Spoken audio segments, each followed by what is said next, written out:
On this episode of the John1911 Podcast, Freeze giving away Sten gun plans. The BREN Gun hits a wall.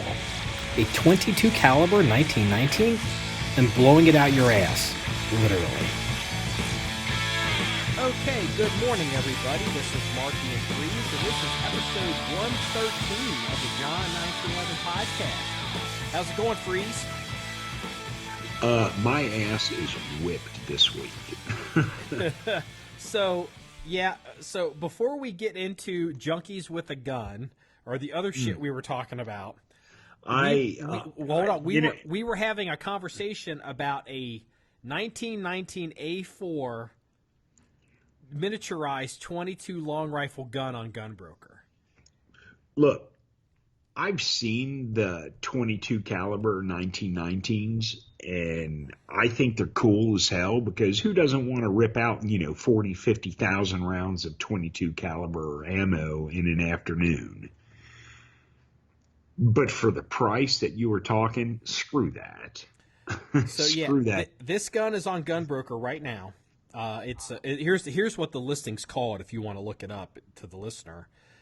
Mini 1919 A4 .22 long rifle, Tippmann Lakeside 1919 belt fed. Starting bid $77.50. Suck my wiener. Yeah, it's seriously, because you can buy or build a 30-06 or a 308 1919 belt fed for half that price. Now, granted, ammo is going to be a lot more expensive. There's no doubt about it. But by the time you buy the 30-06 or 308 1919, or buy the kit and build it, whatever the case may be, and buy enough ammo to hit that $7,700 mark, you've had a hell of a lot of fun. I'm just saying. Yeah. Not that a .22 caliber 1919 belt fed wouldn't be a hell of a lot of fun. It would be great. But at that price, I just don't see it. It's just, that's crazy. The way I see it, now it comes with, because you were talking about this, you were like, oh, fuck that. You got to have custom belts. You got to have a custom loader. You got to have custom links. Yes. Well, it comes with plastic links. It comes with 2 cloth belts, and it comes with some loaders. But just out of curiosity, how many of the plastic links and how many rounds does a belt? Because usually on a 1919, you're talking about 200-round belts. I thought they were like 50-round belts. No, they're 200-round belts. 2 cloth. Oh, nope. It says 2 cloth belts, 100 rounds each. Okay. Be sure they're not. So 1 bag of plastic links, 100 pieces. Okay, so basically you got 3 belts, 1's plastic links and 2 are cloth belts, so you got 300 rounds that you can play with. But here's the problem. Okay, if you've got a 1919 and 30-06 or 308, it's easy to get links. Links, you can buy links from what's that government auction website we go to? Government Liquidators? Government Liquidators. You can buy 308 links in 55-gallon drums. This is a metal 55-gallon drum filled with expended links for pennies. Dude, we could buy a barrel of that. You keep the links, then use the drum as a burn barrel in the pit on the range to keep us warm this winter. No, exactly. So this is a custom .22 1919, which means, look, I'm telling you what. So you load up 2 cloth belts and 1 belt of plastic links. You've got 300 rounds. Well, you're going to burn through that in no time. And then all of a sudden, you're done. You're done for the fucking day. Because even if you've got a linker, then you've got to relink the ammo. The thing is, with the 30-06 or 308, yeah, the ammo is more expensive, but you can reload 10,000 rounds and have it all linked up and ready to rock to where you can shoot till you're actually too tired to shoot anymore and put it away. I'm telling you, the 22 thing, and then to get more belts and more links, it's going to cost you more money. It's just, I mean, it's a novelty idea, but in practicality, I don't see it. Now, I see it at a couple grand. I don't see it at $7,700 to start. Yeah, here's the fundamental weakness of this listing as far as I think the market will bear. Look, it's not a machine gun. Okay, so it's still a glorified 1022, but that's not the problem with the gun. The problem, a lot of people like the belt-fed semi-automatic conversions because they get to play with a historical gun, or it's mechanically very similar to a Class 3 gun, and you get the experience, the weight, the operation, and that kind of like je ne sais quoi, kind of like unquantifiable cool factor. This is not a full-size 1919 that's been converted. This is a purpose-built, custom little like chipmunk gun. It's cool, but it's not 7,700 cool. Yeah, well, and that's my point. It's like I would love to have it. I mean, it would be super cool to have. Don't get me wrong. A 22 caliber 1919, man, that would fucking rock. Dude, we'd go down to the range, set that up, and in the pistol pit, and have a hell of a good time with it. But I'm just saying, for the money, man, I'm not seeing it. I can't justify 70s. We're talking $8,000. That's crazy. I mean, it's just, now look. If it was a machine gun, it would be different. That's why 22 caliber machine guns sell well, because people can just run them till like they're done. Yeah, well, again, but it's not a machine gun. It's not a machine gun unless you want to make it a post, deal, or sample. And again, this is so custom built, it may not be postable. It may not be convertible. And it may not. I mean, look, I guess you could, if it's a semi-automatic, you could do anything to make it. Again, assuming it's legal, you have an SOT. If you're a manufacturer and you've got the license, you can make machine guns.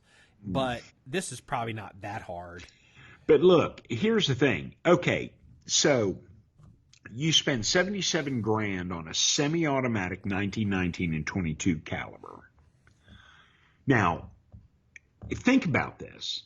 Would you rather have that, or would you rather spend about $5,000 on a fully automatic 22 caliber Sten gun? Think about that. Is that how much they are? Because you can buy a 22 caliber Sten gun, fully automatic, about $5,000. I did not know there was a 22 caliber Sten gun.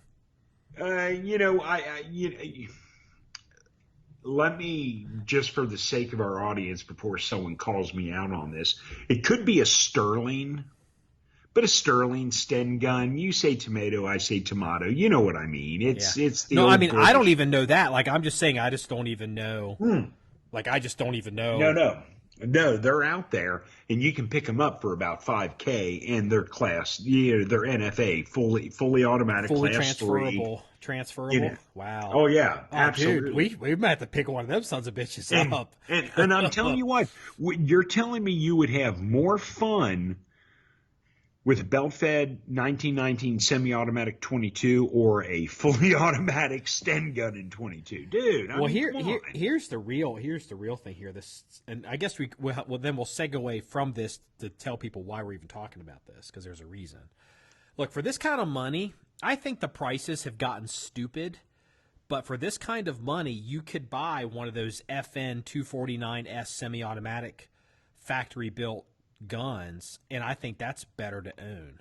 Oh, yeah, 100% I agree with you. And how many times do I agree with you 100%? We're freaking business partners, and I never agree with you. Yeah, pretty much, never. and you know what? That's probably why we gel so well. Yeah, sometimes you're like, I'm not talking to you today. Freeze isn't returning my text messages. I guess he's fucking mad at me. You're on a 24-hour timeout. All right, so let's segue off that to talk about this. If the regulars who follow our social media know about the semi-automatic, I guess I can't even say that. I guess it's what do you call is it a display gun? What do you call a BREN that can't shoot? It's a dummy gun. Gun. It's a dummy gun made out of a parts kit. All right, so we got this dummy gun for a pretty good price. No, actually, we got it for a damn good price. I mean, we came out on top. I would downgrade that to pretty good after what the 07 told us. No. I totally disagree with you, because what the 07 told you, and for those that don't know, the 07 is a gunsmith who's licensed to actually manufacture firearms. Yes, considered a firearms manufacturer. Yes, exactly. Okay, so what he's saying is this thing is so over crazy. Whoever built this dummy gun out of a parts kit literally rendered it unable to turn it into a fireable firearm, which is fine. That's fine in its own right. But here's the thing.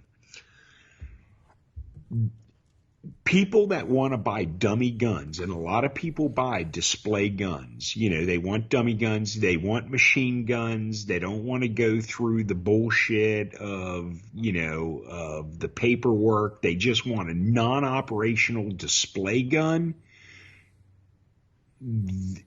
There's a certain cost factor involved in that. And frankly, what we paid for this BREN gun as a quote-unquote dummy gun, dude, we stole that. It was a good deal. I mean, and I told you when we were bidding on it, I said, if we get this gun, we can turn around and I won't say double our money, but we'll make a 50% profit margin on this gun if we turn around and sell it, because we got it at that good of a price. Now, ideally, it would have been nice to be able to deconstruct it and have the 07 turn it into an operable firearm. But, well, that's just not going to be the case, because whoever made this dummy gun, whew. Yeah, he gave us a report yesterday on what he had found. And let me put it this way. We'll release the report tomorrow, but what he was describing was done to this seems almost insane. Like, there's demilling a gun, and then there's actually doing shit that's so hard that it's extra work. Like, it's crazy what he said they did to this thing. Yeah. Oh yeah, I saw the. It almost makes you wonder whoever did it was so afraid of going to jail for not doing it right. Went crazy. I mean, it's just like they cut shit long ways. Like, it's crazy what they did to this thing. I get it though. I get it, because I built probably 15 or 20 dummy guns out of parts kits, because back in the 90s and early 2000s, Century got parts kits in. You could buy them cheap. And I have a situation where I bought a PPSH 43 from Century Arms, and so did a buddy of mine. And hold on, I may want to stop you right here. We're gonna stop. We're gonna stop. I don't want to have to edit this. We're gonna stop. Okay, yeah, that's fine. We'll just say. Well, you know what? We'll just say is okay. I will say, I want to word this to make sure that we're on the same page. Parts kits were brought into the country to be sold on the open market. After they were sold, ATF they changed the rules. ATF decided they were not demilled enough and went after them. Yeah. And we'll leave it at that. Yeah. Okay. And I mean, that is a situation that can come up, because you could they could bring in a parts kit. It could be anything. It doesn't matter what it is. And when the company that brings it in, whether it's Century or whomever, they bring it in and it's chopped up to ATF standards. But if ATF standards, if the ATF decides down the road that it's not right, they actually will show up they will go to whoever's selling them, get a list of everyone that bought the parts kits, and they will literally show up at your doorstep and say, we need this part of the gun. I mean, because they basically have decided it's a machine gun, even though it's cut up into pieces, and even though they said it was legal, but like, oh, it's the spec, you're good, it's a pile of metal. They changed their mind later, and they go around paying people visits. Exactly, and this isn't a bullshit fantasy. This is actually real world, and I've experienced this personally. Yeah, So my point is, I see where this person who assembled this might have sat there and said, well, I'm going to build this dummy gun, but I'm going to build it to the point where there's no way in hell it can ever be manufactured into a operational firearm. Now, maybe they went over the top with it, but they accomplished their goal. Holy shit. I mean, the hours they spent to cut shit the way they cut it just to re-weld it up to make it a display gun. I mean, it's insanity. But you know what, though? It's a pretty awesome display gun, though. It is. You know what? It'll look good in the it'll be in the armory. We'll put it in a public area, and that way we don't have to worry about it, being in the actual secured area. So I was like, okay, we can put it in a public area. I mean, it's heavy as fuck to put on a wall. Well, BREN guns aren't exactly light anyway. Yeah. But yeah, no, I mean, they did an excellent job on it, but they did, shall I say, a too excellent job. I mean, Yeah.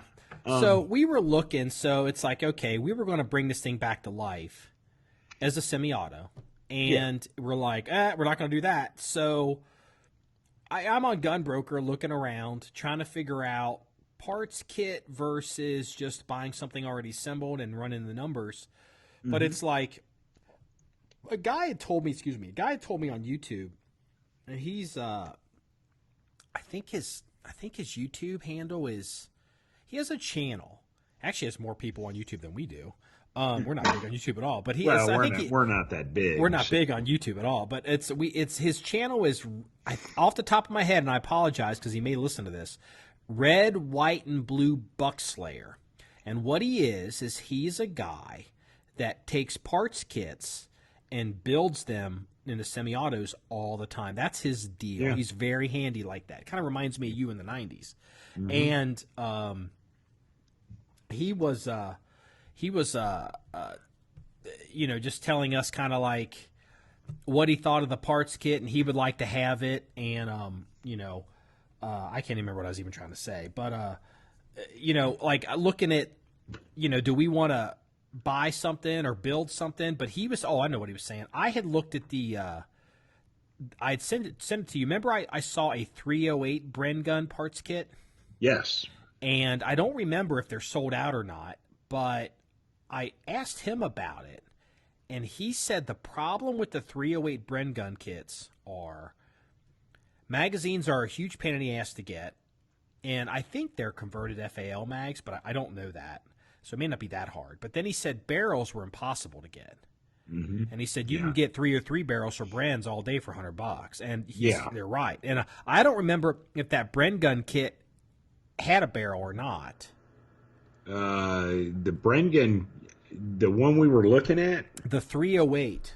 It did have a barrel, by the way. Oh. But here's the crazy thing. When they brought up, and here's why you can buy BREN gun 308 barrels for $100 all day long, is because when Century imported in I want to think it was either the late 90s or the early 2000s, they were Australian-made BREN guns, and every parts kit came with spare barrels, so you got two fucking barrels with it. Wow! So now all of a sudden, okay, you buy this parts kit and you've got an extra barrel that you don't freaking need because it's a parts kit and you made it into a dummy gun. So there's all these freaking barrels floating around out there. And frankly, you know, when there's a mass quantity, that, you know, I mean, you know how commerce works. You know. Yeah. And I think he had told me, he said one of the problems with the BREN gun for the collector, for the rebuilder today is, he said the BREN gun barrel is so thick that there are not currently any barrel manufacturers in the U.S. that make a blank that's that big around. Yeah, that doesn't surprise me. So, you know, and it's the thing, like, be honest with you, like, if I had a semi-automatic BREN, I wouldn't worry about the barrel. We're not going to shoot that barrel out. It's just a semi-auto. It's like you're going to shoot out the barrel on your scar. But it's like whatever. Look. It might be cool to have it just to do a barrel change, but whatever. The Czechs made a ZB26, is that it? Something like that, yeah. And it was basically just a direct copy of the BREN gun, and I believe the barrels will interchange. But I could be wrong on that. I'm not gonna like. I think the BREN gun was. I think they invented the BREN gun. That's why it's called BREN, the Bruno. It's the short for. I think they invented the BREN gun and the British adopted it. I don't think the Brits invented that gun. I think they did. Could be. So but look, I'm gonna throw a podcast twist.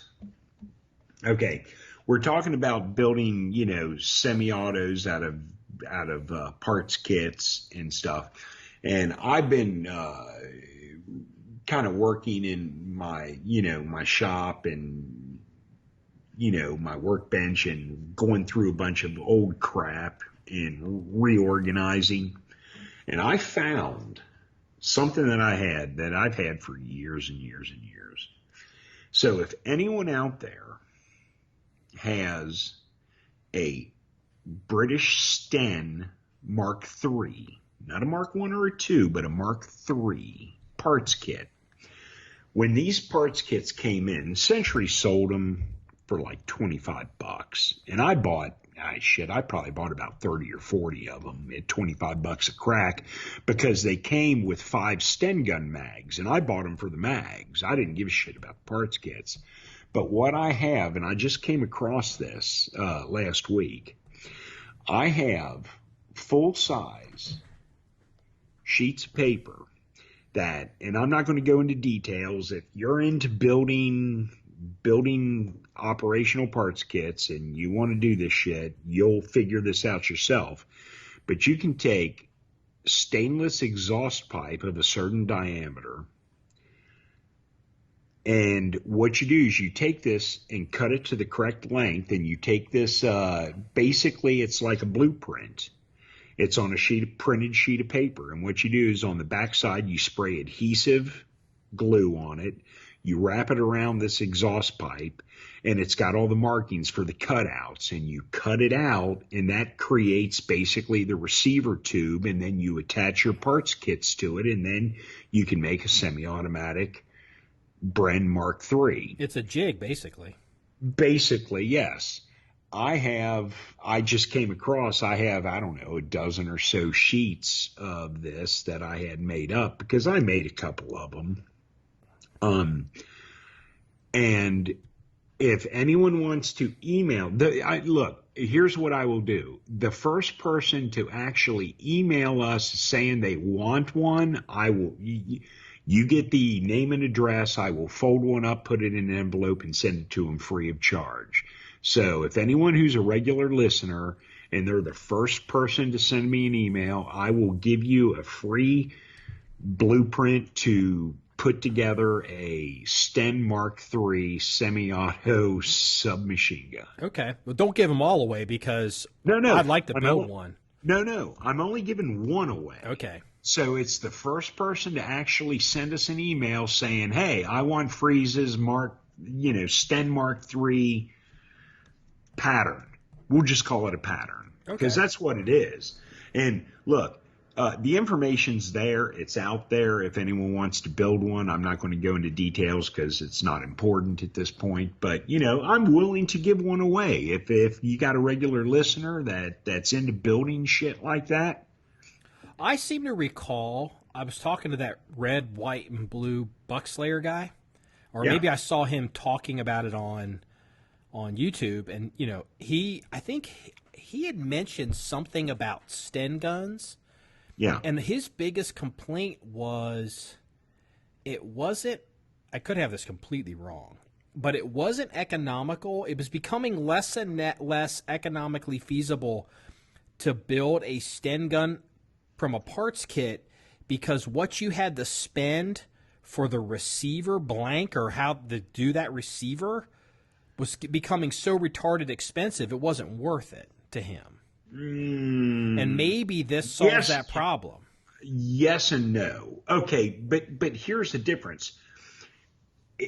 I don't know how familiar you are with Sten guns, but there's not that big of a difference between a Mark I and a Mark II, but when you get into the Mark III, there's a huge difference. Oh, I have because the Mark III went super cheap. I mean, it was the British were pumping them out, and it was like, okay, on the Mark III, the Mark III is financially, it's so much more financially feasible to make a Mark III than it is a Mark I. There's less machining, there's less milling, and that's what makes this so great because you can literally complete a Mark III with a section of stainless steel exhaust. Oh, okay. Okay, so they tweaked the machining and the model to make them cheaper to manufacture, just like the Tommy guns. Yeah, absolutely. Okay, absolutely. That makes sense to me at least. So I don't know. Oh, yeah. He was probably talking about the early ones, because that could be it then. And by the way, just as a data point, because we were talking about the 1919s earlier. I actually, when I was going through and I found, these Stenmark IIIs, what I also found is a book I have that has literally patterns for building a 1919 semi-auto firearm. And we might need that as well because we're going to do that too. And I only have one of those, but it's literally a booklet because it's got all the patterns in it for making the side plate and all that shit. So, if we get a 1919 parts kit, we get a Stenmark III parts kit, we're in business. And I built both. Oh, yeah, it's been years ago, but I built both, so I'm not inexperienced in it. Okay. So. We're definitely pursuing. That's the BREN's kind of pushed me into that, and I know you're real comfortable in that area. That's why I've been kind of like sniffing around Gunbroker, trying to work out the over under on the price versus build costs. Well, look, it. But, there's always going to be that deal where you go, okay, I can build one for $100 or I can buy one already built for $200. And, these prices are hypothetical, of course. I'm just using them for example. There's always the point where you have to sit there and say, well, you know what? I'd rather pay the $200 and buy the one that someone's already put the sweat equity in, opposed to the $100 and spending 60 hours of labor. Well, that's the thing. The red, white, and blue Buckslayer guy, he was looking at our BREN, and again, he hasn't seen it in person, so he's like, we'll see if these numbers match. But he was saying to bring that gun back to life, it would take him 50 to 60 man hours. And it's that's a lot of goddamn time. No, that's a goddamn lot. That's a lot of amount of time, especially when you have a family, you work a full-time job, you have other priorities, and this is what you're doing on the side. That's a lot of man hours. And you go, 50, 60 man hours, but you know what? That could be 3 months because you might only be able to dedicate 2 or 3 hours a week to it. Yeah. I mean, you have to look at the broad spectrum here. It's, and you go, okay, do I want to, do I want to invest 3 or 4 months of my time when I can dedicate the time to it to do it? And yeah, okay, I can do it for $100, but you know what? I can buy it today and be done with it for 200. Yeah. And again, my prices, I'm just, you really have to look at the broad picture because, I can tell because this is really in your wheelhouse because you keep talking about this and we're about a half hour in this podcast and we can't do a 90-minute podcast. And we got to rein him in a little bit. So, yeah, I know you could go on all goddamn day about this. So yeah, I can. So, I can. Yeah, you're right.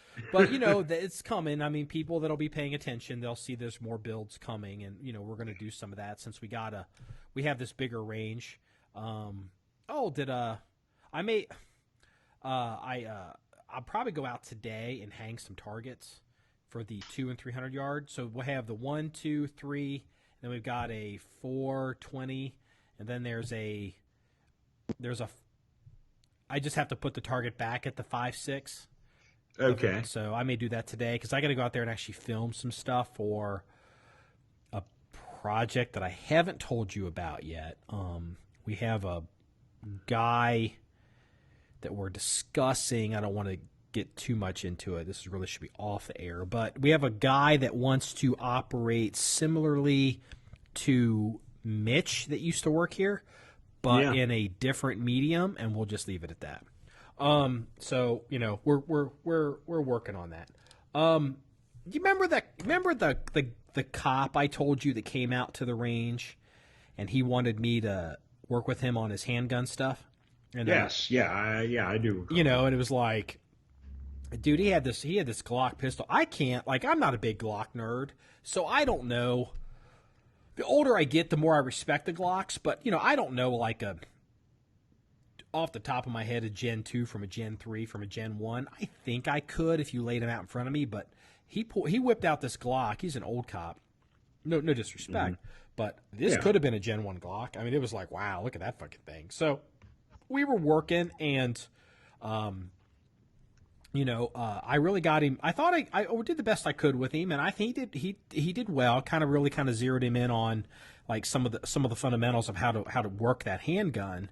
And I did not know this, but he went out. They had to shoot qualifications this week, and so he texted me and he goes, "Hey man, I went out and shot qualifications." And I did really well. I was proud of myself until I got to till like stage 5, they call it, which is at 25 yards. He goes, my front sight fell off. Oh, shit. And it was like, you know what? And I'm like, fuck, because here's the thing. He's had this gun. He's a country cop. He's had this gun 20 years. He doesn't shoot that much. He probably fired more rounds with me that one day than he's fired in a decade. And the thing is, that sight's probably never been really Loctited down. And so he shot it with me. We did hundreds and hundreds and hundreds of rounds and working on stuff. And then he went and shot, and they probably went home and practiced. And then he went and shot that qualification, and boop, out it comes. And I was like, it didn't even occur to me. And I know better because the Glock front sight is not a dovetail. At least the older ones aren't. It's a screw, and it's a flat screw, and you gotta Loctite those in. I just was like, oh shit. But he was real happy. He did real well until 20. No, and that's great because you know what? It's shit like that justifies the range. Yeah, I mean, it really does. If you're a cop, we got all day. We'll take care of you. So let me tell you a cop story. Is this the one, the junkie with the gun from last night? No, okay, no. Right, I can't tell the junkie with the gun on the podcast. All of our best stories we could never tell. Yeah, I know. I can't tell that on the podcast. I'll never forget this hooker looked at me and she goes, she's high as a kite, and she goes, "Why you got to do me like that, Marky?" And I was like, okay, go ahead. Okay, so last Sunday, and I don't watch football, but a friend of mine, and you know this person, I'll mention the first name, Roger, because he was out at the chainsaw party. You know Roger. Yeah, I know Roger. So Roger and his wife were having a 50th wedding anniversary. It was a surprise party at his son's each other? house. No, sorry. Go ahead. Okay. It was a 50th wedding anniversary surprise party because they go to his son's house, and we're at Eddie's, and there's a lot of LEs there at this party. Undercover people, uniform people, it is what it is because, it's, whatever. Yeah. So anyway, I'm talking to Roger, and there's a couple there, married couple, and the one guy, and I'm not going to mention any departments or anything, but he works for one department and the wife works for another, and they're both LEs, and he's just like, yeah, she does, crime scene investigation, and she does undercover work and stuff like that. And I'm like, cool. So, and I've never met any of these people. I don't know them for Adam. This is the first time I'm meeting them. So, we're sitting there, and the Bengals. I don't follow football. I don't even know who the Bengals were playing, but it was on the 70-inch big screen, and all that shit. And, we're all having a good time. We're drinking, cocktails and eating food. And cocktails? That sounds like a fancy party. Okay. Yeah, dude, this was a pretty fancy party. And so, we're mingling around, and Roger already kind of, put me up to her. And I walked up to her, and we're sitting there, just bullshitting. I struck up a conversation, and I'm sitting there drinking my actually it was Woodford Reserve, and I'm sitting there, drinking my bourbon and talking to her, and she's drinking a beer, and I'm like, hey, if you want to sneak away, I said, we can go out to my car and smoke some crack. She looked me dead in the eye and she said, I prefer meth. I started laughing, and she started laughing. She's like, she said, normally I would have said yes, but she said, I know fucking Roger put you up to this. I'm like, okay, I guess making, crack and meth references at a cop party is not appropriate. You know what? I'm going to tell you a story. It's not really my story to tell, but I'll tell it, and I'll have to leave a few people out. So, I know this, know this guy. He worked undercover for years. And like he was, there was a hit put out on him by the dopers at one point. Mm-hmm. So, these undercovers, they work all these, it's amazing who they know. Oh, yeah. And, they're working all these contacts and, in the drug communities. And so he's got his confidential informants, and they're all dopers. Yeah. And this girl, she's, I won't say who she was with, but I will say one person is a well-known, fuck him, I'll say it, restaurateur, and then the other person was a well-known football player, going back in time a little bit. And he had busted her and flipped her, as a snitch for his dope games. And so she's partying with these guys, and, he's got a phone, and, this is back when like cell phones are like not that common. And, she, I'll call her Candy, 'cause just Yeah, they're all named Candy. And so he gets a call one night, and he's with his family, and it's Candy calling, so he's got to take the call.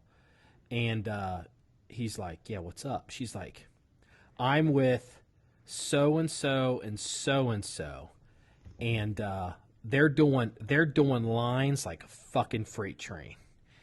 And he's like, okay, are they? He's talking to her, and she's like, yeah, but are they dealing? Are they selling? And she's like, no, we're just here partying, and we're up in here, and there's so much blow, and they're doing. It's like it's fucking unbelievable, you know. And she's high too, and he goes, where are you calling me from? She's like, I'm calling you from the car phone in the limo, like outside this house. And he's like, you know, part of him's like, oh fuck. And then he goes, Candy, I don't arrest people who do drugs. I arrest people that sell drugs. Don't fucking call me from the car phone anymore. You know, because he was working her into, you know, bigger sources. But you know, these dopers, they do, you know, all of a sudden, you know, like they flip and they think that they're like freaking, you know, secret agent, whatever. And all of a sudden they're all real into doing, you know, they just like, they don't even think, you know, and it's like something like that, you know, they like, what's this fucking phone call? But I won't say who the nationally well-known NFL star is, even beloved today, or the restaurateur, but you could figure it the fuck out. So, yeah, that's my dope story for the day. Why you got to do me like that, Marky? Well, you know, the husband of the officer that I was messing with, we may actually invite down to the range because he has access to a full regiment of Class 3 weapons. Okay. So, you know, we'll see. Is he the guy? You know what? We'll talk about it off air because I don't want to. Sure. No. We'll talk about it later. You know what? I forgot to tell you this last week. Did you hear about? Because I thought of you and I was like, oh man, I just bumped the microphone. I'm like, oh man, Freeze would love this story. A guy has a BF-109, the Nazi airplane. Yeah. And it's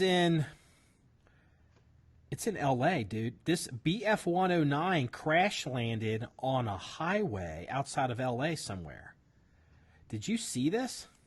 No, I didn't see it, but I bet this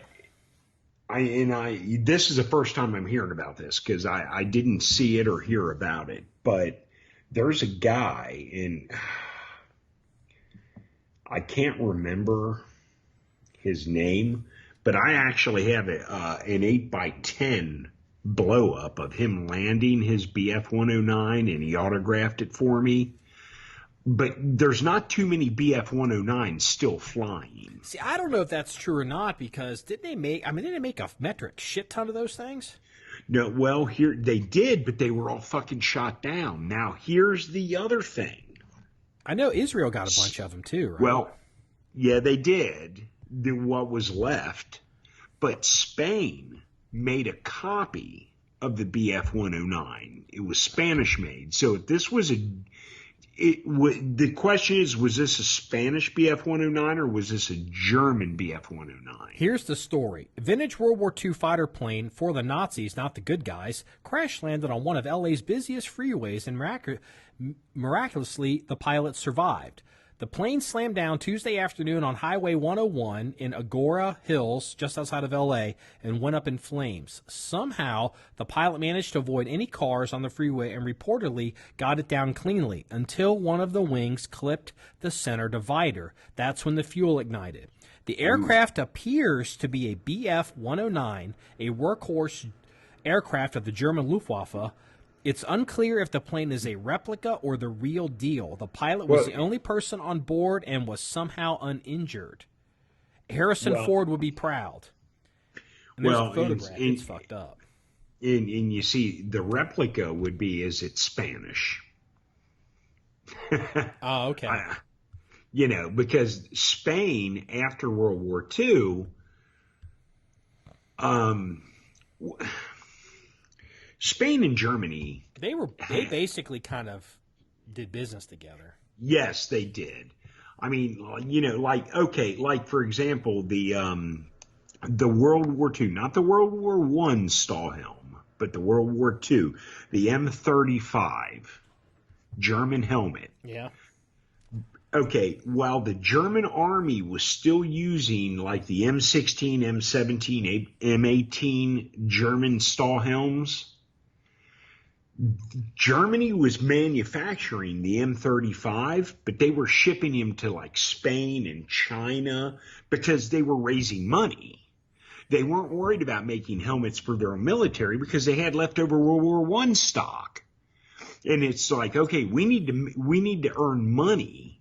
So the original M35 German helmets, or a lot of guys that are into German helmets, will be like the M35 double decal and whatnot. I mean, I'm not going to get into the differences, but the point is, the first M35s that the German government started producing were all for export. And Spain got a lot of them. China got some. A lot of countries got them because, I have a story about this, actually. And I mean, Spain. I know Spain. That's why if you look at that's why the famous what's the war that Hemingway observed in the bombing of Guernica or whatever? There's the famous. Oh no, that was the Spanish Civil War. Yeah, okay, so it was like the communists versus the fascists. Yeah, it was the fascists versus communists. Yeah, it was the Spanish Civil War. Yeah, again, that early on, and a lot of people don't want to really realize this, but I mean, again, this is where history.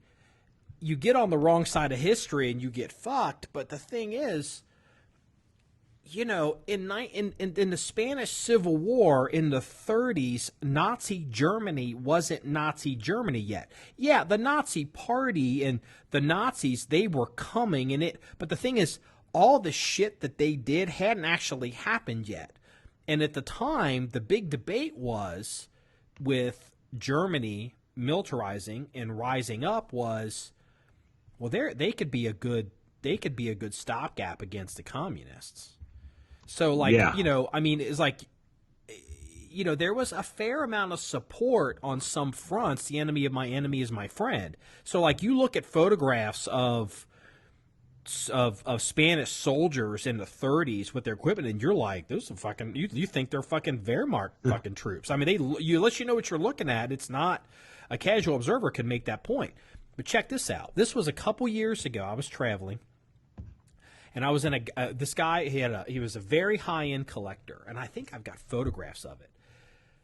It's the same guy who had. It's the only other guy I ever seen that had a French mortar like the one we have. But yes. He had photographs. I could swear I have pictures of it. He had photographs of or they actually had the helmet. I think it was an M35 helmet that was recovered in Afghanistan. And they even had photographs of where them pulling it out of somewhere, and it ended up in this guy's collection. Fully, I think might have been the 101st Airborne found it. And they were like, what the fuck? I mean, it was kind of crazy, like the shit they would find in Afghanistan, because the shit could either, come down from Russia through the Caucasus, or in Southern Asia, or the shit could come across from China, and the Russian shit's on one side because of the war, of the wars, and then the German shit's on one side because of the wars, and then the German shit's on the other side because they sold a bunch of it to China, and parts of China border. I mean, there's a fair amount of contact between China and Afghanistan. Mm-hmm. It was just kind of interesting. Like the shit they sometimes pull out of a World War I German helmet, out of goddamn Afghanistan. It was like, what the hell? Just kind of a neat story. Well, let's talk about helmets because I don't want to talk about helmets because you're going to talk. We've talked about helmets so many times on this podcast. You're going to talk for an hour. We've already gone for 55 minutes. We can't go an hour and a half. No. I'm not going to talk for an hour. Okay. Okay. You were talking about the Spanish Civil War. I'm going to say I have probably 50 helmet shells, because they're relic helmets. I mean, these are helmets that were basically buried. And they're Italian M33. They're World War II helmets. But they were, see, in the Spanish Civil War, regardless of what side you are, you either had British helmets, Russian helmets, German helmets, Italian helmets. I mean, you had all, because they didn't make anything themselves. They bought it all. I have a bunch of relic helmets, and I still have probably every bit of 50 left of a lot of helmets I bought from an importer back in the early 90s. You have 50 of these? Oh, yeah, every bit of it. I still probably have 40 or 50 helmet US GI M1 helmets that I bought from a government auction. They came out of Fort Knox, Kentucky. Okay. I sold all the World War II helmets, but I still got a bunch of Vietnam era helmets. I mean, I got a shit ton of them. But my point is, I have a shit ton of Italian M33 helmets that were used during the Spanish Civil War, and a lot of them have cracks and holes in them because what they did is basically when they killed a bunch of these bastards, they buried them all, and as time comes by, relic, they develop that's property. That's a big business over there. Oh yeah, it is, and and as they dig up these mass graves, there's a huge market for selling relic helmets. Like if you go on eBay and find relic German helmets coming out of Russia or East Germany, these are all mass grave helmets. Yeah. I mean, and that's the ugly side of it people don't want to talk about. But, I have a shit ton of Italian World War II era helmets. Matter of fact, when you pull up to the driveway, I got my garage doors. To the right of my garage doors, they're next to my faucet where my hose is, there's a helmet on the ground with sand in it I use as a butt bucket. That is a World War II Italian helmet that came from the Spanish-American War. The Spanish-American War? No, I'm sorry. Spanish Civil War. Okay. It's the Spanish Civil War. Two different wars. You were up all night, right? Yeah. Okay. Yeah. I have not. I've been up since. Well, let's see. It's almost 11 o'clock. I've been up since like 7:30 last night. Yeah. So. All right. We'll let that one slide. But if you walk out my back door to the basement, which is your primary entrance when you come over to the house, there's a pedestal there with the helmet on it, which is also a butt bucket.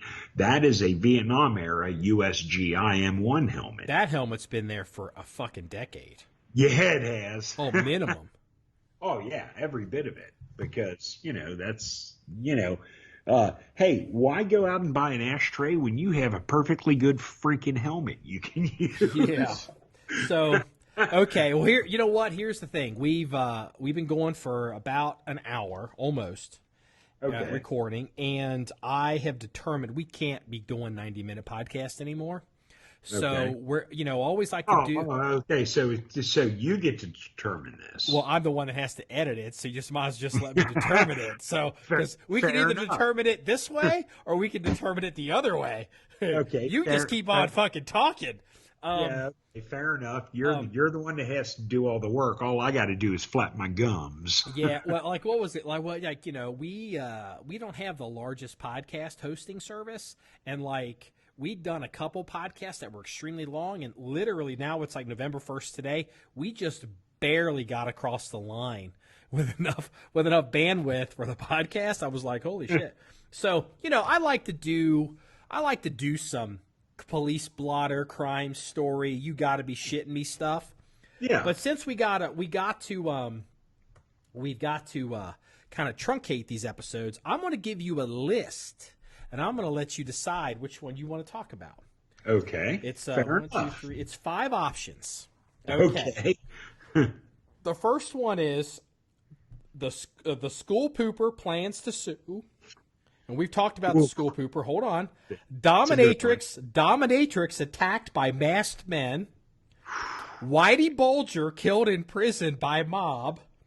Oh, man. Iowa woman puts explosives in her husband's anus. God damn it. Or Army Corporal kills wife because he's a secret transsexual. My God. Which one would you I want to talk about them all. Well, if you can do it quickly, the faster you talk, the more you can cover. So get going. I'll get you started. Mr. Pooper who plans to sue. Do you remember the story we talked about from yes. last son year? of a bitch. Let's talk about that guy. Okay. So apparently he's got some I don't know, some biological issues to where when he jogs, he's got a shit. That's not a biological issue. If you jog that much, if you run that much, a lot of people, they shit a lot. Okay, so he's shitting, he jogs, and he knows he's got this problem. So he's crapping on this football field. At a school. Actually, it was like under the bleachers or whatever, but it doesn't matter. He was still crapping on the football field of the school. So he gets busted for it. And that's fine because, well, he probably should be. So now he's suing because of he's getting like death threats and all kinds of crap. Well, let's set up the situation. There's a school. They've got a football field. People have to take care of this property. They find human shit under the bleachers. They're like, what the fuck? It's, shit happens. It's fucking school. Fucking maybe a couple days later or a week later, they find more shit, and they keep finding shit, and they're like, this is fucking crazy. So they set up cameras. And what do they discover? It's the superintendent of, like, the next goddamn school district over is shitting on their property. So check this out. The New York Daily News, because it's in New Jersey, they've apparently hung the moniker on him of Pooper Intendant of Schools. But it's true. It is true. So, okay. So well, now hold on. You're running out of time. Now, mind you, he's from New Jersey, which means he's a fucking liberal Democrat. Okay. I shouldn't. You remember, you got to watch TikTok. You got to watch the clock. You've used almost 5 minutes. Okay. So he's all butthurt because everyone in the neighborhood, because everyone in the neighborhood is making fun of him. So he's suing for what's he actually suing for? Basically, he's saying, you humiliated me. Yes. And it's just like, dude, you crapped all over the football field. Yeah, he's the victim here because that's the society we live in. Exactly. He's how dare you humiliate me because I'm a victim and so I need to be compensated. It's like because I have a biological problem where when I jog I have to shit. Well, hey, guess what, motherfucker? Stop jogging. Yeah, what? Instead of jogging 10 miles, jog 5 miles. You know what? Jog to the point to where you don't have to shit anymore. Well, hold on. Here, look, we're getting down the trail on this. But look, obviously he was planning his routes to the point that he was able to control it enough that he could make it to the football field every day. Exactly. I mean, it wasn't like he's running down Central Avenue and then he shits down his own leg and he's like, oh, fuck. He's making it somewhere. He just instead of going to the BP gas station or Dunkin' Donuts to drop a log, he decided he's the superintendent of schools because he feels like I can go anywhere in these schools and do whatever I want. So he shits under the bleachers. I mean, if he's that confident, why couldn't he just run in the fucking school and use the bathroom. Exactly. Okay, now your favorite mobster. Your favorite. Dude, I love Old Whitey Bulger got whacked in a West Virginia prison. Dude, I love Whitey Bulger. Look, this guy is was a total piece of shit. Oh, completely. He was a total piece of fucking garbage. He was an Irish mobster in Boston, Massachusetts. He did all kinds of nasty shit. He was a total piece of garbage, and then all of a sudden one day he disappeared. Now, for the longest time, they figured the mob Jimmy Hoffa this son of a bitch, and they didn't know. They figured, his body's buried under the big dig, and, there was all kinds of rumors. Turns out a couple years ago, he turns up in California just chilling with his girlfriend. Yeah, he'd been in hiding for years. Yeah, he had taken all his fucking money, went to California, and just basically said, well, rather than getting whacked, I'm just going to kind of go under the radar. And he did. He lived for several years under the radar in California. And I don't remember the backstory on how he was.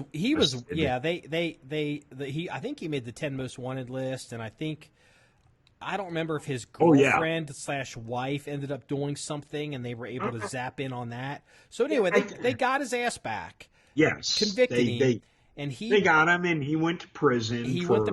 And how old was he? Was he in his 80s? I don't know, but he wasn't a young man. No, I mean, I don't know if he was in his 70s. He was 89 years old. Okay. So here's what happened. So he got transferred to a prison in West Virginia, and he's in a wheelchair. Actually, let me tell you something. This prison in West Virginia is the same prison that John Gotti was in. Well, apparently, it was also the same prison that some guy named... Hold on. I have it on the other listing. Give me a second. The other guy is named... Hold on. Wait a minute. Holy shit, I can't say this name. This is boy. There's Italian, then there's Guido Italian. What is this? Fotios. Fotios. There's no A in it, but it's Italian. You never know. Geas. Fotios Geezer Guys. His street name is Freddy. 51. He's a mobster out of Boston, I think, doing a life sentence, and he apparently beat old Whitey to death. Yeah. Well, and it was a mob hit.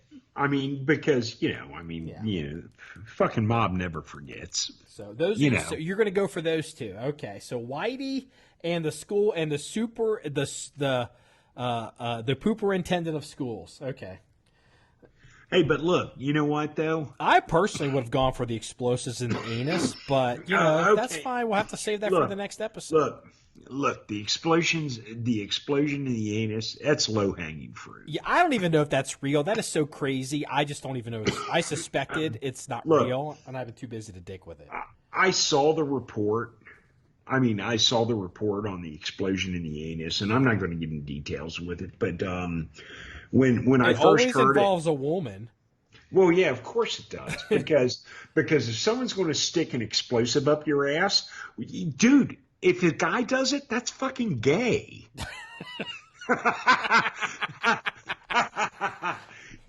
It's only gay if it doesn't blow up. Hey, look. My old motto is, it's not gay if you don't push back. No. Oh. But seriously, I don't know if that's a true story or not, but, hey, kudos to her if she was able to roofie her cheating ex-husband or cheating current husband and blew up his ass. So would they now be separated? Well, she may not be, but he sure as fuck is. Oh, my God. So, again, to the listener at home, this is just to prove a point. So, first reports are almost always wrong. So when you read shit or hear shit, the wilder or more crazy it is, take it with a jaundiced eye, because you could be taken down the path. It could be misreported. This was such a crazy story. We haven't talked about it because it's like, I'm not going to fucking go on a limb here until I confirm this is real. But again, I'm too busy. I've been so busy lately to spend time to figure out if some woman actually blew her husband up the asshole. You know, it's like, okay, whatever. So I still don't even know if it's real or not. So. Well, and that's the thing. I mean, you know, maybe it's real, maybe it's not. It's a humorous story. I mean, obviously. No, what you know what humorous is? Humorous is going through life as a dominatrix, which is totally fine. Yeah, totally fine. Then having the universe. I have no problem with dominatrixes. Hell, two of my girlfriends are dominatrixes. You're set up as a dominatrix at a hotel. And then a bunch of guys show up in masks and beat you and rob you. That is like that's like a Stephen King novel to me. So all right. So we're going to get out of this one because I don't know where the hell to go. We're an hour and 6 minutes in. So okay, yeah. All right. Well, this wraps up episode 113 of the John1911 Podcast. If you want to see pictures or links or stories of the stuff we've talked about, ranging from 22 caliber 1919 semi-automatic guns to people blowing their assholes up, go to our website, John1911.com. That's JOHN1911.com. Remember, it's all about shooting guns and having fun. Everybody, have a good day. See you later.